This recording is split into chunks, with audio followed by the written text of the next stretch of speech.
we are going to discuss paper 2, Cambridge IGCSE paper 2, extended of May-June 2022. Let's move to the first question. This one is question number 1, that at noon the temperature is 4 degrees, at midnight the temperature is -9 degrees. Work out the difference in between the noon and the midnight. So we can see that the noon temperature is 4 and we have to find out the difference. It means we have to subtract it and the midnight. So the difference of the temperature of the midnight is -9. So the final answer will be 13 degrees.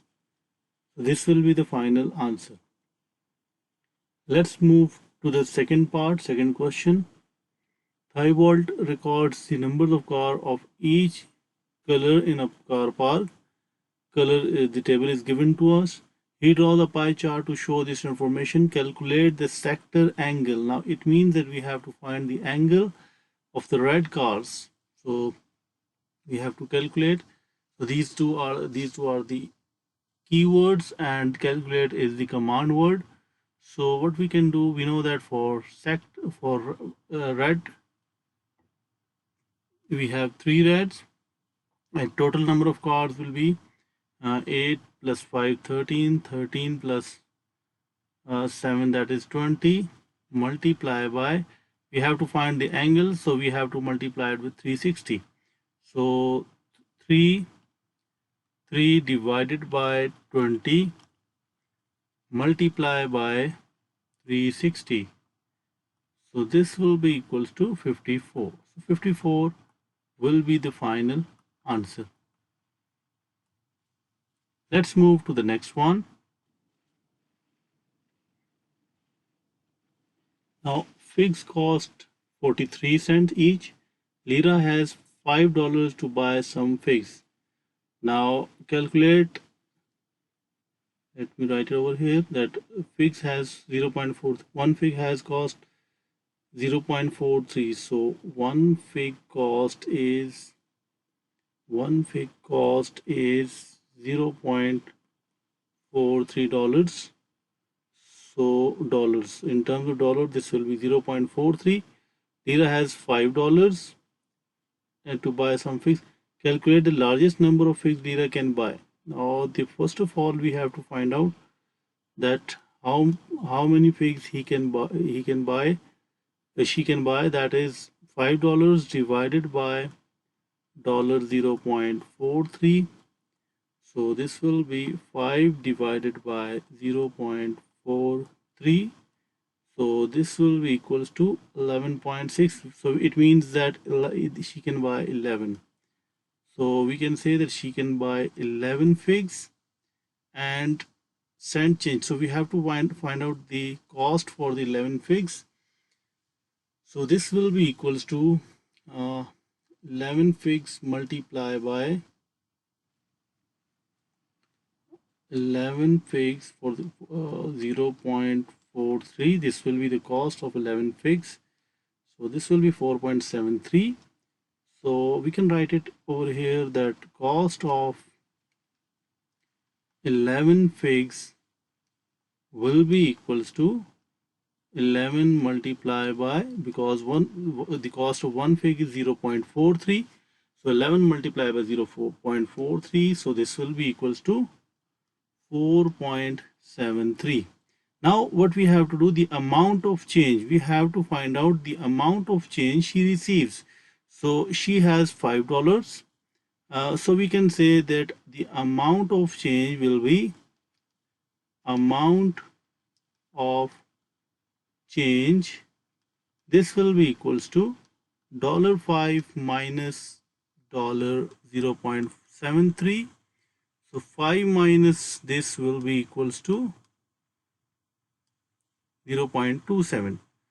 So the change will be the 27-cent change will be the final answer. Let's move to the question number 7. Question number 4. Now In this one, we have to simplify, we have to find the value of this. So by using the properties of indices, we can write it as 68 multiplied by 153, and then we can take the square root of this. So directly we can use the calculator, that is 68 multiplied by 153. So this will be equals to 102. So 102 will be the final answer. Let's move to the next one. Question number 5. Find the total surface area of a cuboid. Now we know that the formula for the cuboid will be, surface area of the cuboid will be, surface area of cuboid will be equals to 2 times length into width plus 2 times width into height plus 2 times height into length. So we can take 2 common, so we can write it as length is 8 multiplied by 6 plus 6 multiplied by 3 plus 3 multiplied by 8. So we can use the calculator. So this will be 8 multiplied by 6 plus 6 multiplied by 3 plus 3 multiplied by 8. So this will be equals to 90 multiplied by 2. So this will be equals to 180 will be the final answer. Let's move to the question number 6. Some cards have either a square, a circle or a triangle drawn on them. Please choose one of the card at random. Complete the table to show the probability of choosing a card with each color, with each shape. Now we know that the total probability of any event will be equals to 1. So let's say this one is X. So this statement means that 0.2 plus 0.32 plus X will be equals to 1. And if you further simplify this, it means that X will be equals to 1 minus 0.2 minus 0.32. So this will be equals to, now let's simplify using the calculator, that 1 minus 0.2 minus 0.3. So this will be equals to 0.5. So we can write it as here that this will be equals to 0.5. Okay, here there is a small mistake that this is 0.32. So we need to write it over here that this is 0.32. So now the answer will be 0.48. So be very clear and about this thing, that you should not ignore any number even after the decimal. Let's move to the question number 7. The price of a coat is $126. In a sale, the price is reduced by 18%. So find the sale price of the coat. Now for the sale price of the coat, first of all, let's find out the reduction. Reduction in price. So let's convert it, that 18 divided by 100 multiplied by 126. So we can write it as 18 divided by 100 multiplied by 126.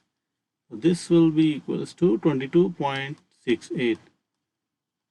Now the sale price of the coat. Sale price of coat. So this will be equal to the total price that was 126 minus 22.68. So 126 minus 22.68.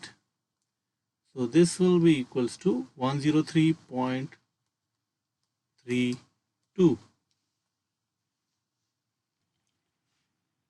So 103.32 will be the final answer. Let's move to the question number 8. The nth term of a sequence is this. Find the first three terms of the sequence. So what we can do here, that the first term will be 1 square plus 12, then 2 square plus 12, and then 3 square plus 12.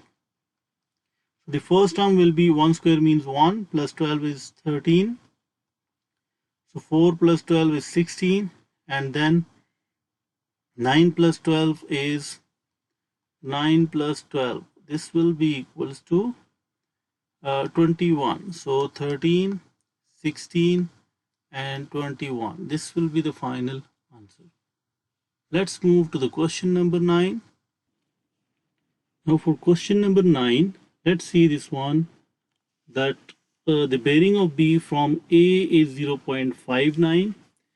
So which means that the bearing of A from B is 0.59, which means that this angle will be of 0.59.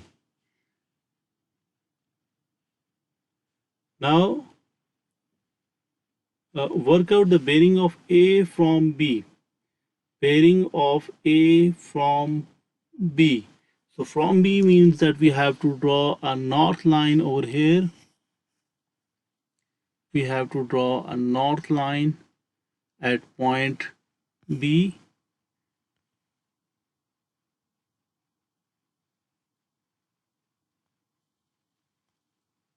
So this will be a north line at B. This is the north line at B, and the bearing of work out the bearing of A from B means that we have to find out this whole angle. So for this, what we can do is, now for understanding of this concept, this is a very simple question. We have to extend this line to show that these not two lines are the parallel lines, and this will make this line. We can extend this line. So as we can see that if you have two parallel lines like these two, and if these were not the parallel lines, let's say if you have two parallel lines, so what you can do, that this angle will be equals to this one. It is making the F. So it means that this angle will also be equals to 0.59, and we know that this is a straight line, so this angle is of 180. So the complete angle will be equals to 180 plus 0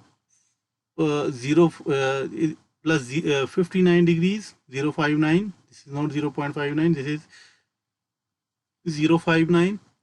Simply find it out. So 180 plus 59 plus 59, this will be equals to 239. So 239 will be the final answer. I hope that the concept is clear. Question number 10.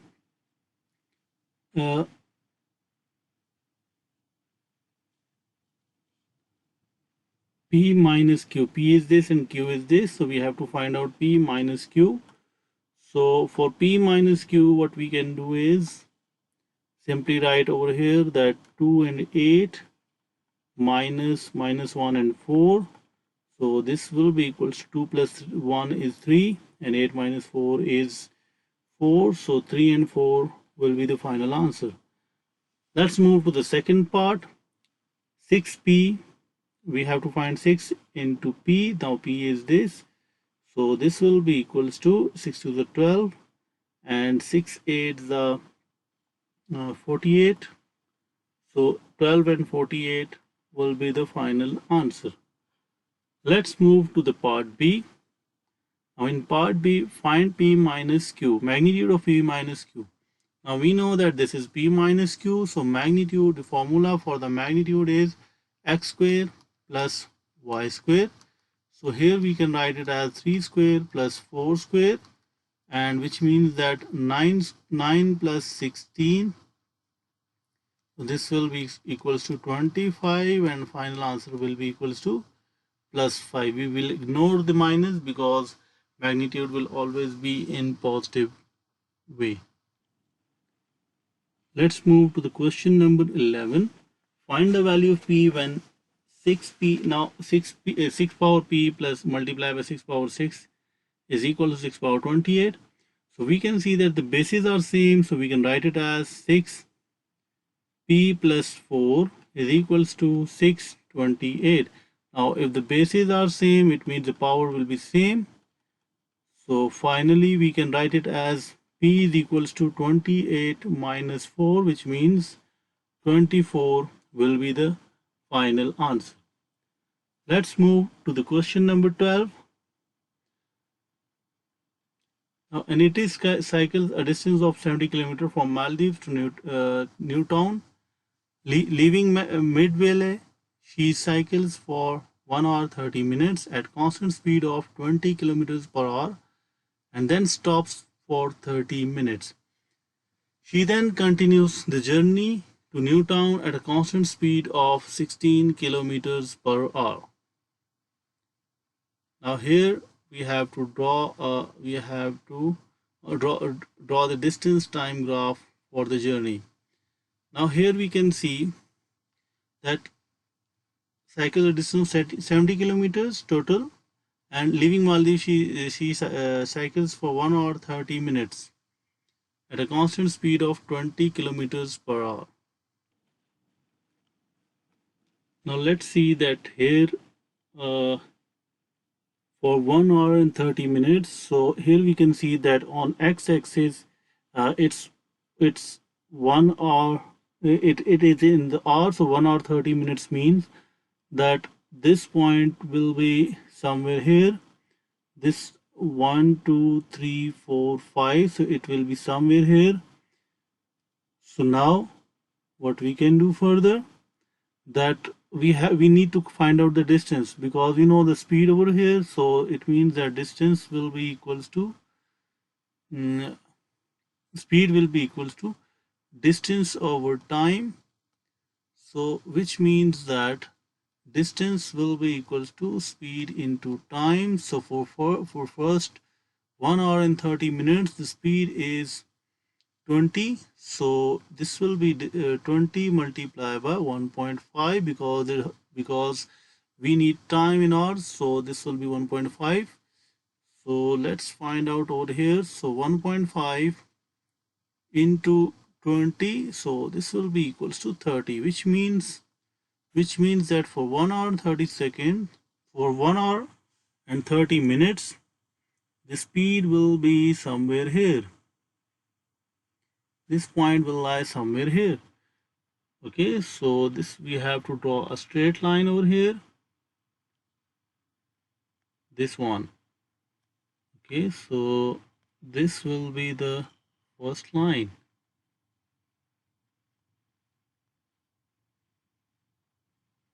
Okay, now for the next part, that and then stops for 30 minutes. Now stops for 30 minutes means that, okay, let me correct something here, that this point will not be 0.5.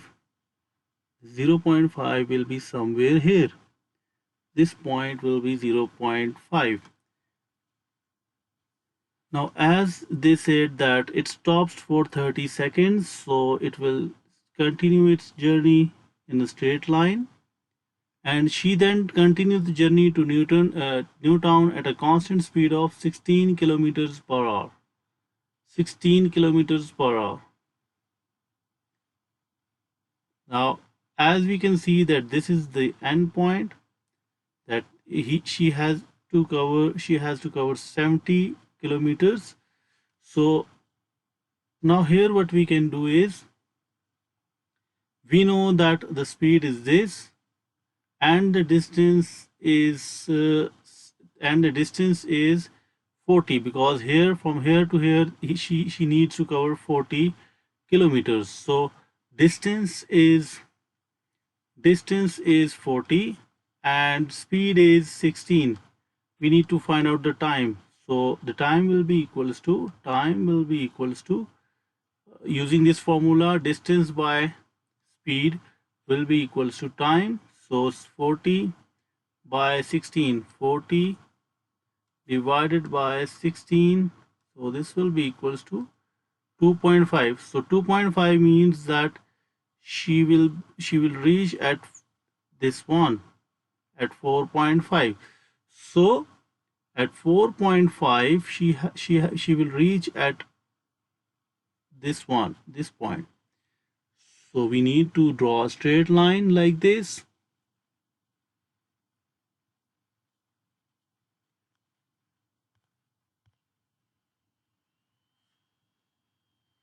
Okay, so this will be the final answer.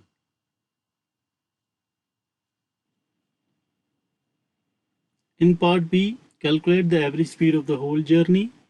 So for, as we can see that this is a distance time graph. So in distance time graph, if we want to find out the speed, what we have to do, we have to find out the acceleration.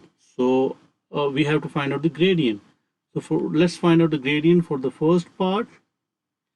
That for the first part we have 2 points, that one is 0 and 0, and the other point is 1.5 and 30. So the total speed, the average speed, by the way, we can directly find it out also, that the average speed will be equals to total distance divided by total time. Total distance divided by total time. So here the total time is 4.5 and the total distance is 70. So 70 divided by 4.5. So this will be equals to 15.5. So 15.5 will be kilometers per hour will be the average speed. And the other way is we can also use the gradient method, that for the first one this will be 30 minus 0 divided by 1.5 minus 0. Sorry, this should be y2 minus y1 divided by x2 minus x1, plus here the gradient will be 0, and for the last portion the gradient will be 4. This point is 4.5, this point is on x-axis this is 2, so 4.5 and 2, and on y-axis this will be 70 and 30. So we can write it as y2 minus y1 divided by x2. Now x2 here is 4.5 minus 2. So this will be equal to 2.5. So we can simplify it also like this, and we can find out the average speed. But the simpler method is this one, that the average speed will be equals to total distance divided by the total time. So the final answer will be 5.5. Let's move to the next one. Without using a calculator, work out for this one. Your answer as a mixed fraction in its simplest form. So let's convert it into a normal fraction. So for the 32, so 33 by 8 minus 6 2s are 12 plus 5. So 17 by 6. Now, how we can simplify without using the calculator? So for that one, we can write it as like this. So 6 into 33. Okay, we can see that the least number here is 6 to the 12, 24. Yes, 24 is also a number. So we can multiply it with 4 to make the same denominator. So multiply by 3. So this will be equals to 99 divided by 24 minus 17 into 4. 17 into 4. So this will be 34 and 68. So this will be 68 divided by 24. So now the bases are same. The denominator is same. So 99 minus 68. So we can write it as 99 minus 68. So here this will be 1. This will be 3. So 31 by 24. Now here in the question that they said that you answer as a mixed number in its simplest form. So we can write it, we can just do a rough work over here that this will be 31, 24 and 1. So 2 ones are 21, 1s are 21. So the remainder is 10. So we can write it as here that this will be equals to 1 and 24. So this will be the final answer. If you will write this one, this is not the final answer. You will examiner will deduct your 1 marks over here. Let's move to the question number 14.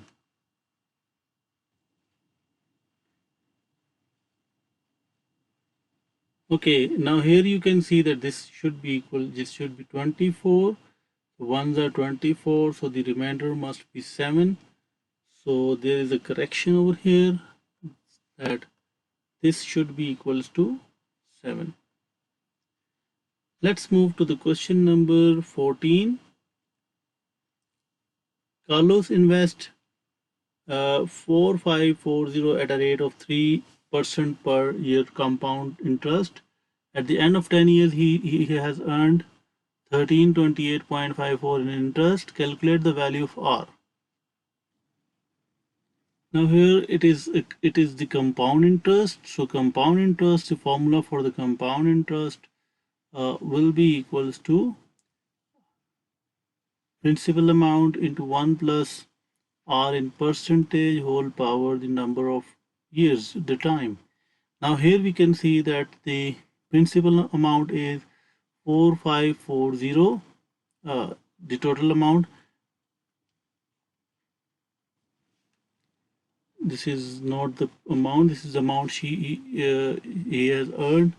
So this will be 1328.54 and the principal amount is 4540, 1 plus R percent whole power time, and the time here is 10 years, so this will be 10.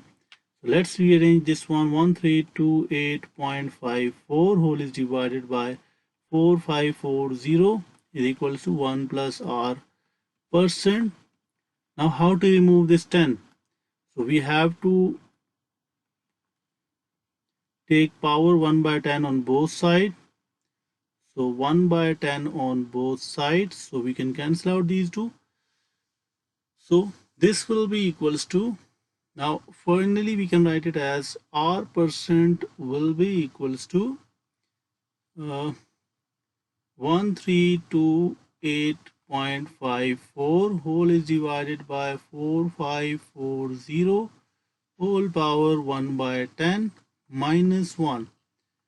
So what we can do here, let's use the calculator for this one. So 1328.54 divided by 4540 bracket close whole power 1 by 10. So 1 by 10.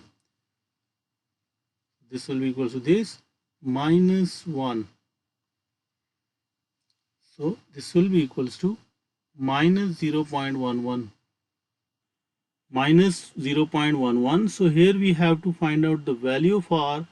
So we can write it as R divided by 100 is equals to minus 0.1156.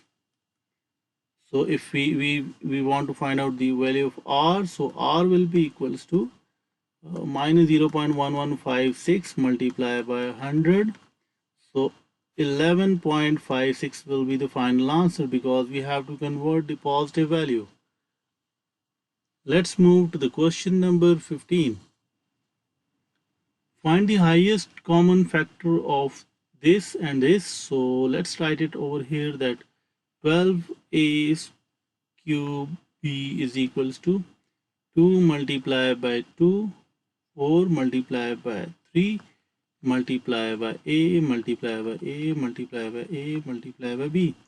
Now here this will be 20. A square B will be equals to 2 multiply by 2, 4, multiply by 5, multiply by A, multiply by A, multiply by B. Now for highest common factor, HCF, we need to find out the common factors. So this is 2, this one is another one, this is another one, and these two are, this is another common factor, this one is another common factor. So we can write it as 2 multiply by 2 multiply by A, multiply by A, multiply by B. These three are the common factors. So we can write it as 4A square plus 4A square into B, 4A square into B. Let's move to the question number 16.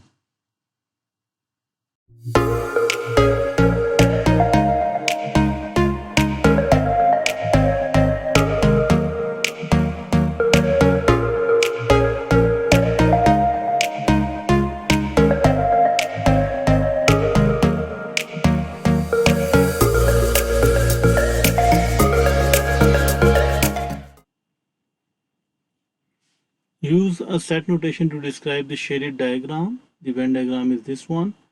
So the shaded diagram, so we can clearly see that this one is M union G.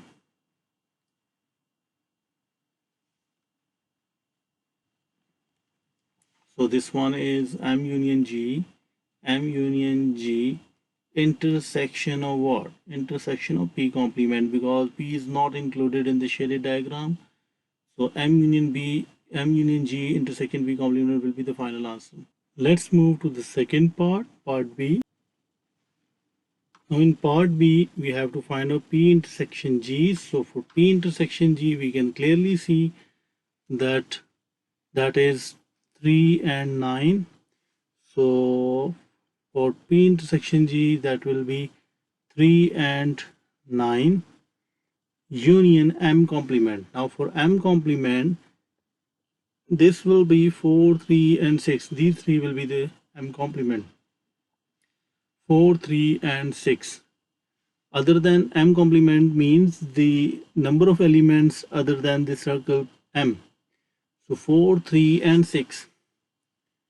So we can see that this will be 4, 3 and 6.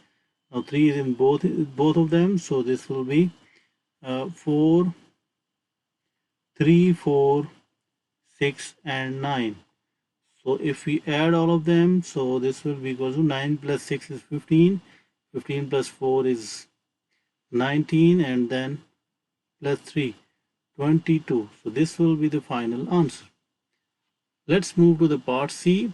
A student is chosen at random from these studying geography. So for geography, we have to find out the total number of students studying geography. That will be 14, 14 plus 6, 20 and 23. So for geography, we have total number of students are 23. Okay. Find the probability that this student also studies physics or mathematics, but not the both. But not both. So we can see, let's see that here that we have total number of physics and geography, that will be 3 plus 9. This 3 and 9 will be the total number of physics and geography, and 5 and 9 will be the total number of physics, maths and geography. But they're saying that not the both, so it means that we will exclude this one. So that is why this we have to consider 3 and 5 only. So for this one, so it means that 3 plus 5 divided by the total number of geography students, that will be 23. So 8 by 23 will be the final answer. 8 by 23. Let's move to the question number 17. Now question number 17, sketch the graph of this one, So first of all, we need to label it from 0 to 360 degrees. So the half of this will be, we need to use the scale over here. So the half length must be, so let's do it on whiteboard. Now the half length is of 360 degrees or 180 degrees. So this will be here. We can see that the half of this will be, now here 1, 2, 3, 4, 5. So 2.5 will be the half. 1, 2, and this one 1, 1, 2, 3, 4, and 5. So 1, 2, and 2.5. So this point will be the half of it. Yes, this point will be the half of it, and then we can further divide it. Now this point 1, 2, and 2.5. So this point will be the half of this one, and from this side this point will be the half. So 1 and 1.2. Okay, now we can use these calculations. So this will be 180, this will be 90, this will be 270. So now let's make a table over here and use this table. Let's do it over here. Let's say that this point is 180, this point is 90, and this point is 270. But keep this thing in your mind that you have to use the scale for equal number of units. Now sine 0 is what? Let's use the calculator to get the accurate values. So sine 0 is 0. This is the first point. Sine 90. So sine 90 will be equals to 1. Sine 180. Sine 180 will be equals to 0. Then sine 270. Sine 270 will be equals to minus 1. And sine 360 will be equals to 0. This will be the graph. Now let's move to the next one.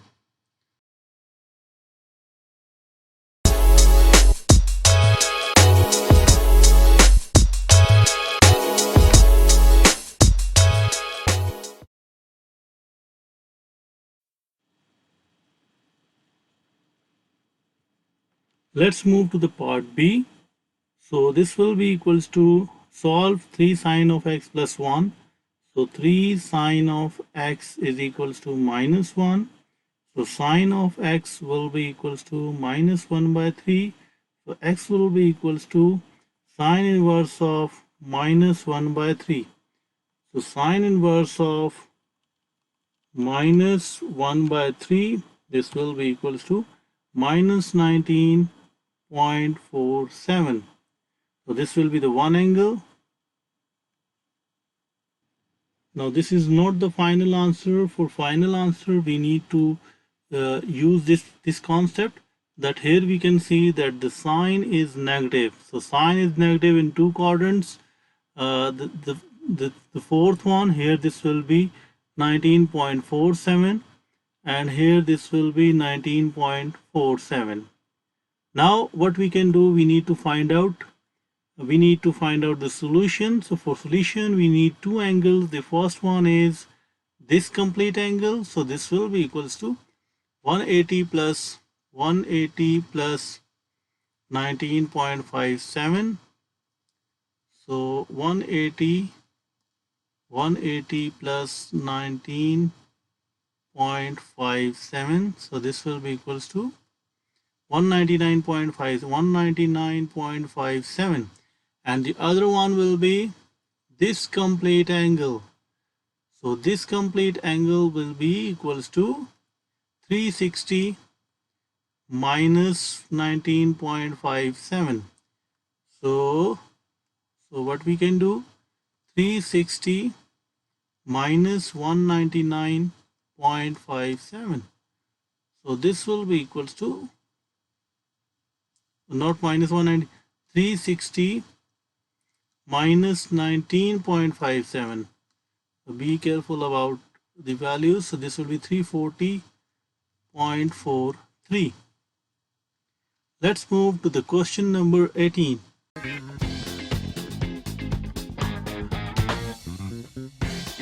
Y is directly proportional to the cube root, so which means that y is directly proportional to the cube root of x plus 1, which means y is equals to k times x plus 1 whole power 1 by 3, or the cube root. When x is 7, y is 1, and k is 7 plus 1 whole power 3. 1 is equals to k 8 power 1 by 3, which means, so this will be equals to 8 power 1 by 3, 1 by 3, so this will be equals to 2. So k will be equals to 1 by 2. Now what we can do here is that find the value y when x is this. So y is equals to, k is 1 by 2 and x is 124 plus 1 whole power 1 by 3. So we can find out 125 whole power 1 by 3. So this will be equals to 5. So y will be equals to 5 by 2. This will be the final answer. Let's move to the second part. F is inversely proportional to the square of d. So f is inversely proportional to the square of d, which means f is equals to k by d square. Explain what happens to f when d is halved.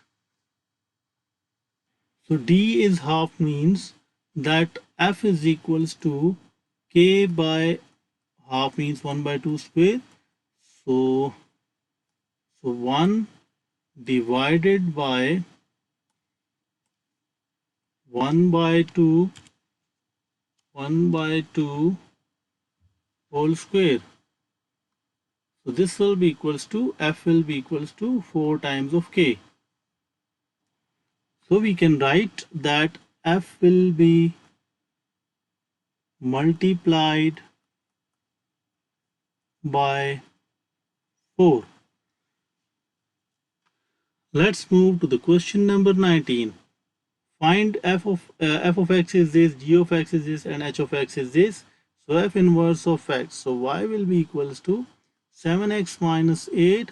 So y plus 8 is equals to 7x. So x will be equals to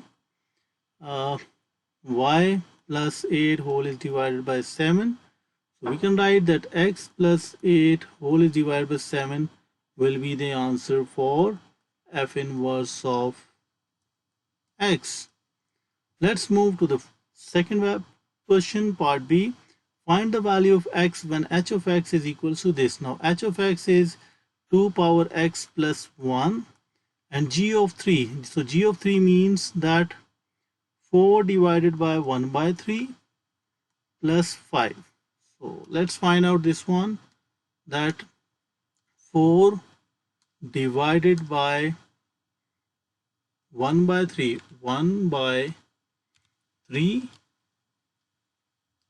So this will be equals to 12 plus 5 is 17. So we can write it as 2x, 2 power x plus 1 is equals to 17.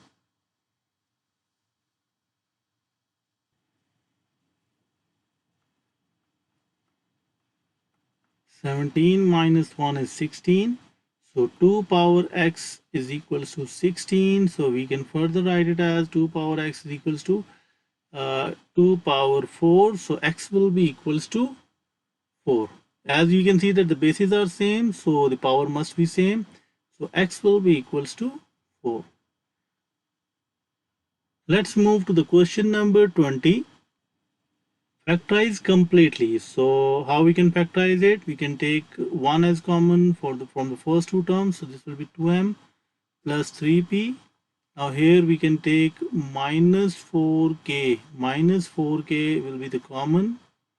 And here this will be 2m plus 3p. So finally 2m plus 3p, and here this will be 1 minus 4k. So this will be the final answer into 1 minus 4k. Let's move to the next one. 5x square minus 20y square. So we can take 5 as common. So this will be x square minus 4y square. Now we can use the identity that x square minus 2y whole square. Now we know that the formula, the identity is a square minus b square is equals to a plus b into a minus b. So what we can do here is that we can write it as 5 into a plus b into a minus b. So this will be 5 into x plus 2y into x minus 2y. This will be the final answer. Let's move to the question number 21. The nth term of the sequence is this, so it means that the nth expression for the nth term is, or we can say that the an is an square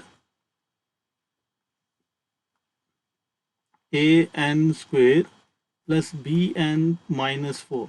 The first term is minus 3, it means a1 is minus 3 and a2 is, the second term is 2. Okay, find the value of a and b. Now we know that a1 is minus 3, so formula for a1 will be equals to a into 1 square plus b into 1 minus 4. Now the value of a is minus 3, so minus 3 is equals to a plus b minus 4. Let's shift it to the other side. So a plus b is equals to 1. This will be the first equation. Let's see the other one. a2 will be equals to a into 2 square plus b into 2 minus 4. Now here we can see that the value of a2 is 2. So 2 is equals to 4a plus 2b minus 4.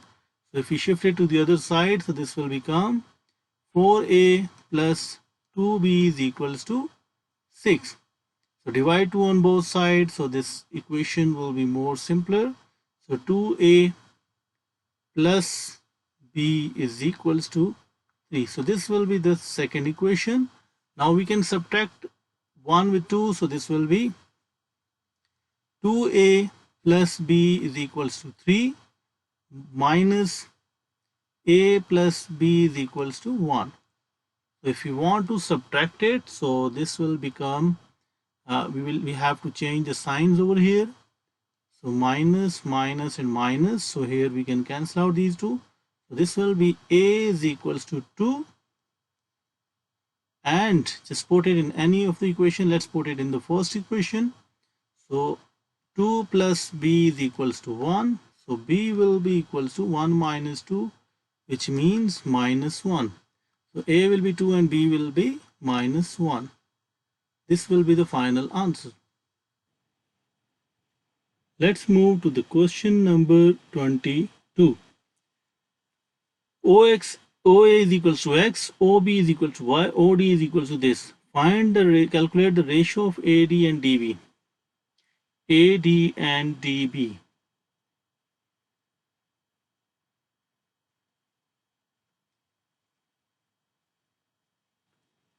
Now, first of all, let's find out the vector AD. So for vector AD, so this will be, for vector AD, we can use this path because OD is given to us. OD is given to us.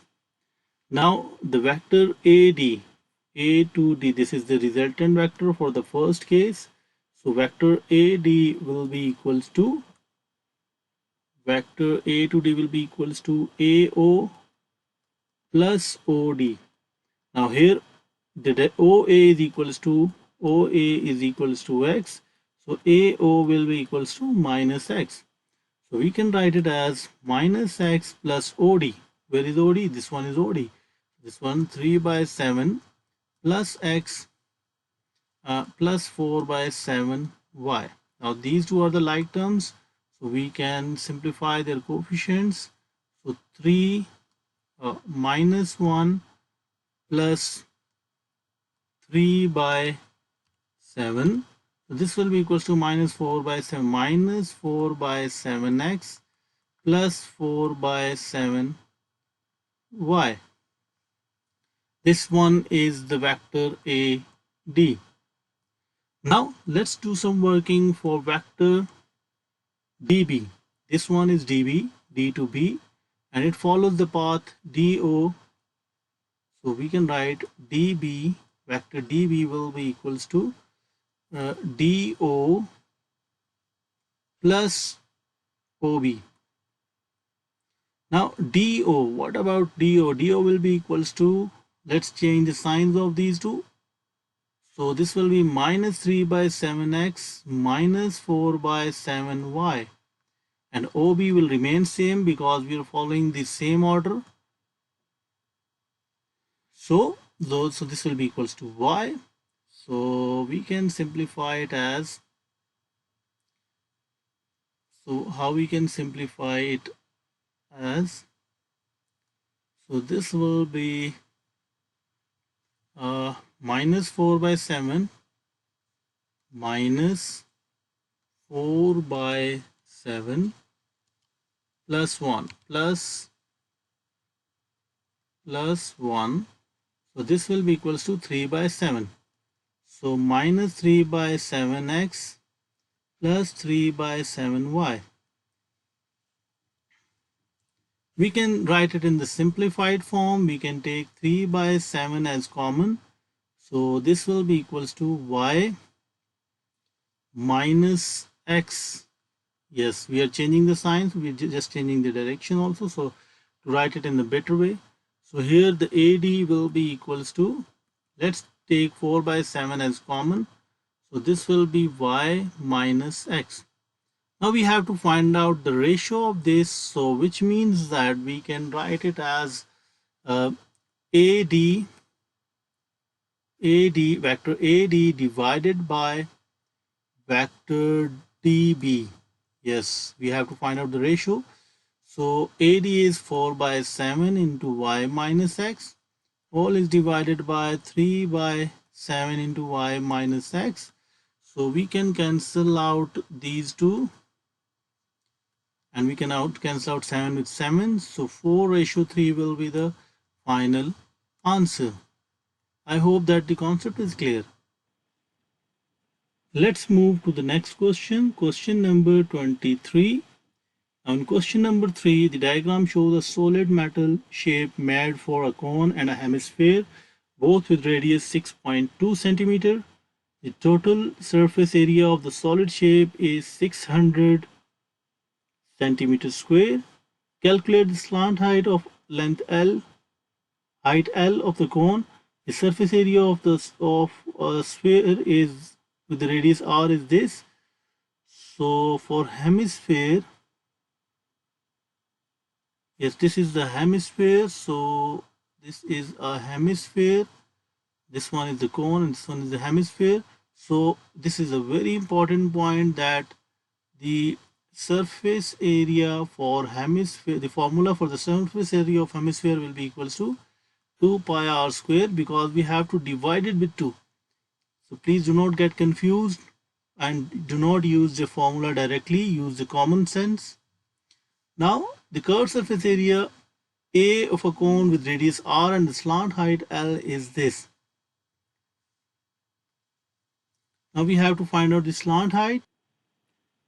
Okay, now for this question, we know that the total surface area is given to us, and we know the formula for the curved surface area for the cone is the formula for this is given to us. So we can use this concept that if we know the total surface area, subtracting the surface area of the hemisphere, we will get the curved surface area. So let me write it over here, the formula must be that the curved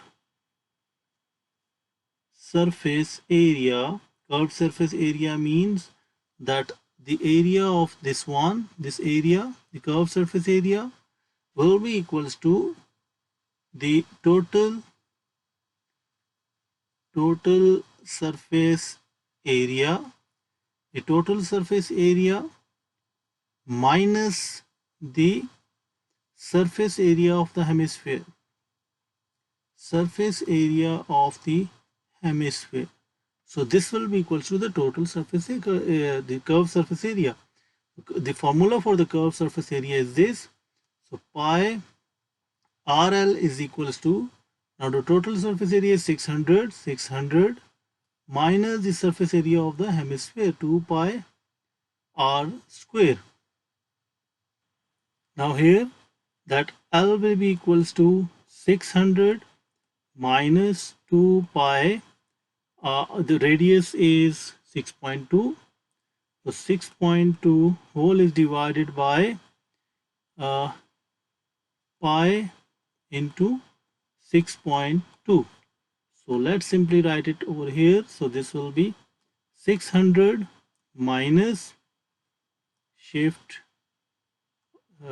2 pi into 6.2. So this will be equals to 561.04, 561.044 whole is divided by 6.2 pi. So whole is divided by 6.2 pi. So this will be equals to 28.8. So length will be equals to, the height will be equals to 28.8 centimeter. Now here there is a small correction, that this is 2 pi r square. So we need to do it again, that this portion is r square. So this will be equals to 600 minus 2 pi into 6.2 square divided by pi into 6.2. So this will be equals to 18.4. So the height will be equals to 18.4 centimeters. So this will be the final answer. So that is it for today. So today we have discussed this paper of IGCSE 0580, and the paper was of May-June 2022, paper 22, the extended paper. If you have any question, you can ask it in the comment section. Thank you.